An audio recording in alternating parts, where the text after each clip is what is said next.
कि आज उस घटना को 14 दिन हो गया और 14 दिन के बाद जब हम लोग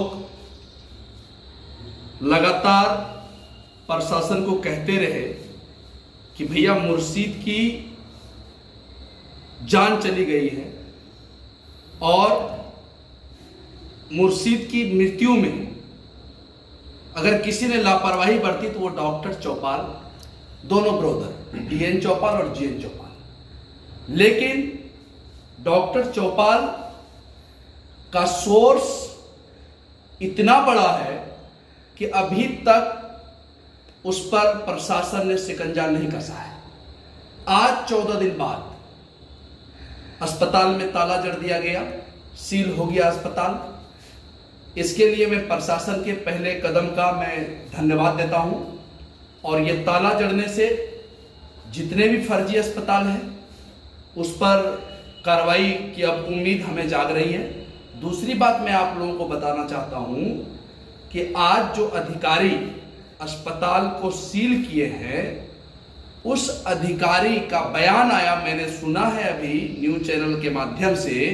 वो कह रहे हैं कि अस्पताल का रजिस्ट्रेशन भी नहीं है, अस्पताल का रजिस्ट्रेशन भी नहीं है और जो नर्सिंग होम का मानक है, नर्सिंग होम का जो गाइडलाइंस है उनके मुताबिक कोई भी डॉक्टर को वहां 24 घंटा उपस्थित रहना चाहिए। यह भी सुविधा इस अस्पताल में नहीं है। तो मेरा आज सवाल है, वो पहला सवाल मैं आप लोगों को बता दूं कि अगर वो नर्सिंग होम नहीं है तो उसमें आईसीयू कहां से बनाया गया? अगर वहां आईसीयू है तो डॉक्टर क्यों नहीं है? अगर डॉक्टर नहीं है तो पेशेंट को 24 घंटा भर्ती क्यों रखा जाता है? ये मेरा सवाल है। मैं पहले भी कहा था कि डॉक्टर चौपाल, दोनों ब्रदर पैसे के लिए कुछ भी कर सकता है, उसको किसी के जान से कोई मतलब नहीं है, उसको सिर्फ और सिर्फ पैसा चाहिए, वो चाहे जहां से आए। दूसरी बात मैं आप लोग को अभी क्लियर कर देना चाहता हूं कि ये जो डॉक्टर जीएन चौपाल है इनका अपराधियों से बड़ा साठगांठ है, इनको माफियाओं से बड़ी दोस्ती है और इनकी खानक, यहां तक कि पुलिस पदाधिकारी भी कहते हैं कि डॉक्टर चौपाल एक गुंडा है। लेकिन उसके बावजूद उनका मेरे पास ऑन रिकॉर्ड है, कहते हैं कि डॉक्टर चौपाल गुंडा है, लेकिन अभी तक उनकी गिरफ्तारी नहीं हो रही है। कहीं न कहीं प्रशासन की नाकामयाबी है।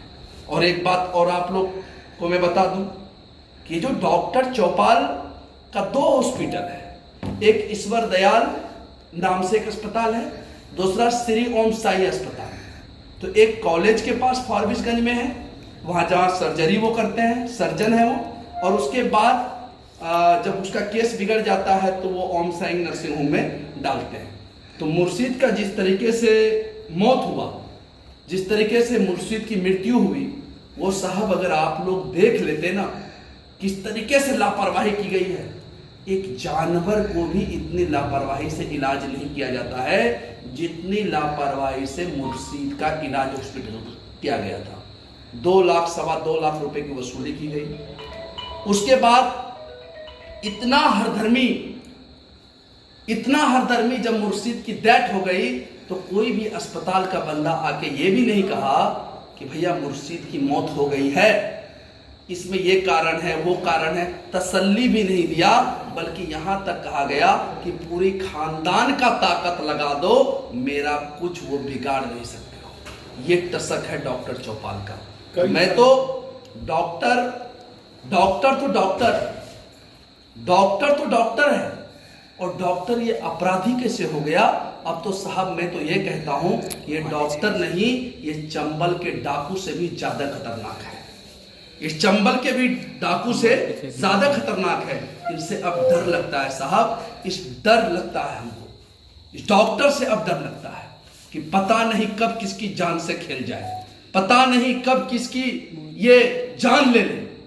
तो साहब मैं तो अररिया वासी को कहना चाहता हूं कि कम से कम आप इस तरीके के घटिया किस्म के डॉक्टर के पास जाने से परहेज करें। एक मुर्शीद की जान गई है, उससे कुछ सीख लें। और मैं एक बात और बताना चाहता हूं आप लोगों को मेरा ये व्हाट्सएप नंबर है और इस व्हाट्सएप नंबर में आपको मैं डीएन चौपाल के द्वारा दिया गया मैं धमकी, देखिए किस तरीके से हमको उन्होंने धमकी दिया है और मेरी जान लेने की धमकी दी है, किस तरीके से हमको डराया गया है, मैं आप लोगों के सामने क्लियर करना चाहता हूं। ये देखिए, आप देख सकते हैं, आप लोगों को मैं उसका स्क्रीन, देखिए ये डॉक्टर चौपाल का चैट है।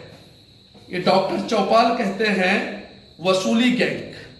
अगर मेरा भाई मरा, मेरा बेटा मरा, मैं अगर विरोध कर रहा हूं कि साहब इसकी जान कैसे गई, कोई स्टेटमेंट हमको चाहिए, तो आप हमें वसूली गैंग कहते हो और उसके बाद कहते हो कि एमएलए से कह के तुमको मरवा देंगे और उसके बाद आप कहते हो कि 20-25 हजार रुपया देकर मुंह बंद कर लो। ये एविडेंस देखिए लिखा हुआ है, जरा सा उसको थोड़ा हम दिखाना चाहेंगे अपने दर्शकों को।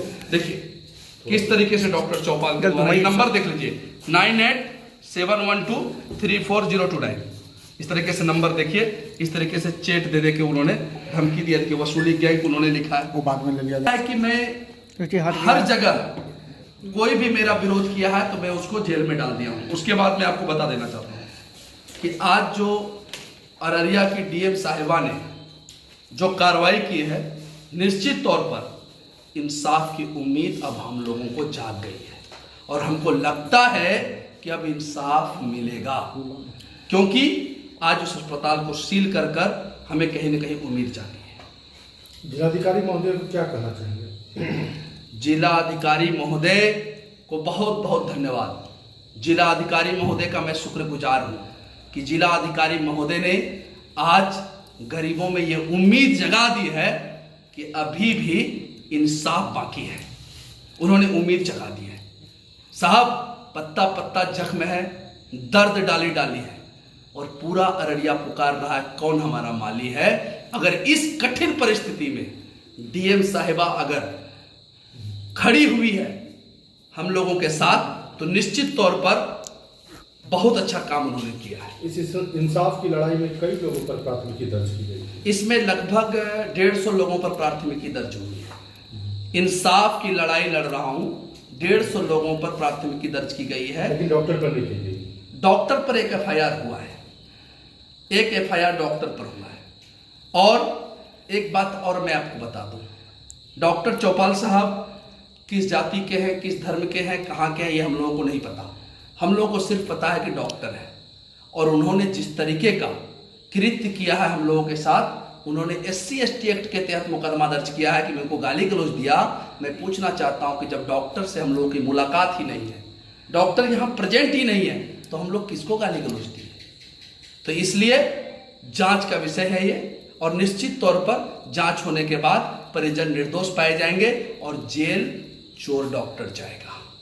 मैं आप लोगों को बता देना चाहता हूं। किसी की तरफ से कोई दबाव भी आया है? बिल्कुल दबाव आया है, बिल्कुल दबाव आया है। डॉक्टर का कहना है कि अगर मुंह बंद नहीं किया, अगर मुंह बंद नहीं किया तो तुम लोगों की हत्या करवा दी जाएगी। ये डॉक्टर की तरफ से धमकी है। प्रशासन से क्या मांग करते हैं? प्रशासन से मांग करते हैं कि भैया हमारी सुरक्षा मत करो, कोई बात नहीं है। मैं बिहार राज्य में रहता हूँ, बिहार राज्य के शासन प्रशासन की जिम्मेदारी है कि वो हमें सुरक्षा दे, बट अगर उसको लगता है जरूरी नहीं है तो नहीं चाहिए। लेकिन मैं ये जरूर कहूँगा कि पेनी नज़र रखने की ज़रूरत है, कहीं डॉक्टर चौपाल देश छोड़ के ना भाग जाए। पेनी नज़र रखने की ज़रूरत है, डॉक्टर चौपाल कहीं देश छोड़ के ना भाग जाए। डॉक्टर चौपाल बहुत बड़ा क्रिमिनल है, डॉक्टर चौपाल की हिस्ट्री क्रिमिनल है, उस पर गौर किया जाए और डॉक्टर चौपाल की संपत्ति की जांच की जाए। डॉक्टर चौपाल फारबिसगंज में 4000 करोड़ की संपत्ति बनाया है, 4000 करोड़ की संपत्ति का मालिक है। अगर मैं आज सरकार जांच कराए तो सारी बात क्लियर आ जाएगी। ये 4000 करोड़ की संपत्ति उन्होंने कहां से अर्जित करी, ये मैं सरकार से मांग करता हूं कि उसकी जांच की जाए। 4000 करोड़ का मालिक है डॉक्टर चौपाल, दोनों लोग। आप कैसे कह सकते हैं 4000 करोड़ का? सबसे बड़ी बात मैं बता देता हूं कि नेशनल हाईवे पर उनका 105 एकड़ जमीन का एक प्लाट जो उन्होंने 250 करोड़ रुपया में एकड़ के हिसाब से खरीदा है।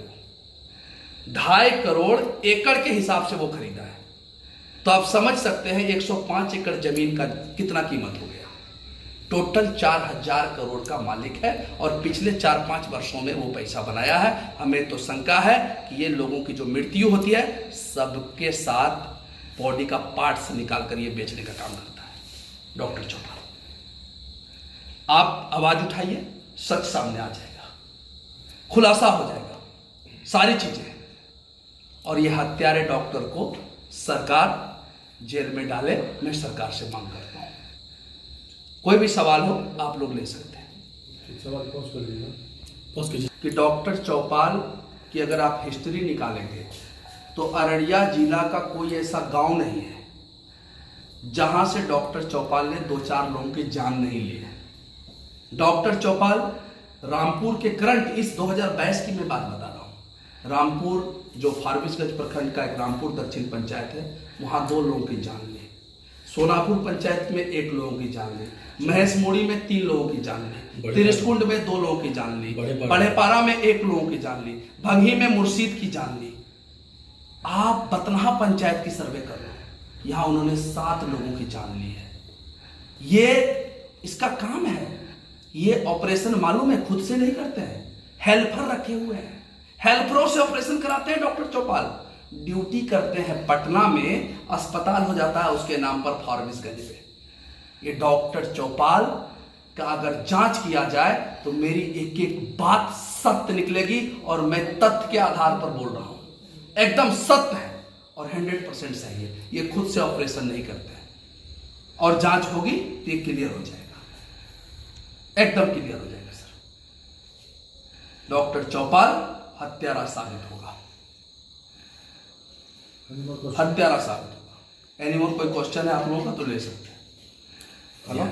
आपका परिचय क्या हुआ? रहमत अली, सामाजिक कार्यकर्ता, अररिया। मीटिंग